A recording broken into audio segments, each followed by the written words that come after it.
এই ইস্তেগফার যদি 3 বার পড়তে পারো ঘুমানোর সময়, আস্তাগফিরুল্লাহ আল্লাযী লা ইলাহা ইল্লা হুয়াল হাইয়ুল কাইয়্যুম ওয়া আতুবু ইলাইহি, 3 বার পড়তে পারো তো এক riwayate আছে তোমার পিছনের গুনাহ সব মাফ।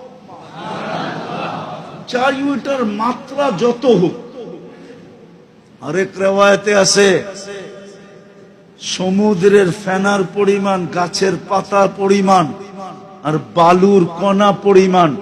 আমার বিশ্বাস এটা সমগ্র মানুষ মিলাও করা সম্ভব না।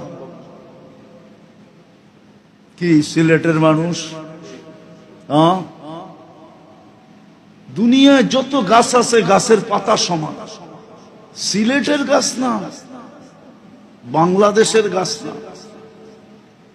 এতটুক গুণা তো সমগ্র সৃষ্টি মিলা করো সম্ভব কিনা আমি জানি না। সমুদ্রের ফেনা সমান, বালুর কণা সমান, যে 3 বার করবে মাফ।